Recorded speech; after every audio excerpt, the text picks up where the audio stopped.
चुनावी अभियान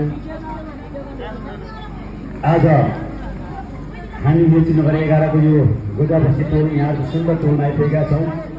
तसर्थ यो हाम्रो महान अभियान मङ्गोल नेसनल एसोसिएसनको यो चुनावी महान अभियानमा सहभागी भएका मेरा सङ्गठनका अग्रज व्यक्तित्वहरू, विभिन्न तह तबकामा रहेर काम गर्ने आदरणीय नेतावर्गहरू, कार्यकर्ता साथीहरू, शुभचिन्तक सुरक्षित महानुभावहरू र यस गोदाबस्ती निवासी तपाईँ सम्पूर्ण मेरा आदरणीय महानुभावहरू, यहाँहरू सम्पूर्णमा म हार्दिक अभिवादन चाहन्छु। लसो ख्यापुल्ला अनि जय मङ्गोल।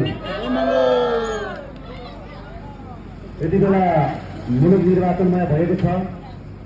निर्वाचन करिब अब हामीलाई 10 दिन मात्रै पुगिरहेको निर्वाचनले। अब यो 10 दिन पछाडि 11औं दिन मात्रै हामी चुनावमा मतदान गरिरहेका हुन्छौँ। त्यसर्थ तपाईँ हामीले अब यो एकपल्ट के सोच्नुपर्ने बेला आएको छ भने यो चुनाव आफैमा एउटा आवधिक चुनाव होइन। यो चुनाव हामीले 84 भन्ने चुनाव हो।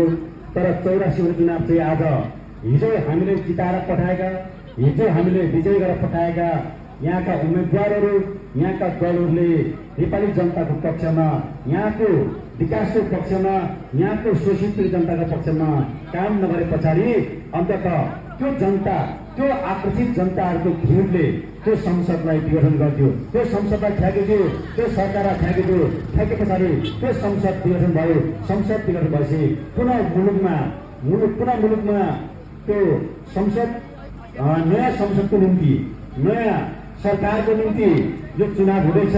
यो चुनाव त्यस कारण हामीले त्यो व्यवस्था, त्यो एउटा हिजोका शासकहरूले यो मुलुकलाई विकास गर्न नचाहे पछाडि, यो मुलुकलाई निकास गर्न नचाहे पछाडि, यो मुलुकलाई विकास र निकास दिनुको सट्टा अझै भ्रष्टाचारले सुगन्ध डुबाए पछाडि यहाँका जनताहरू आक्रोशबाट चाहिँ आज 2 वर्ष अगाडि नै मुलुकमा चुनाव दिनु परिरहेको छ। त्यसकारण यो चुनाव आफैमा एउटा महत्त्वपूर्ण चुनाव हो।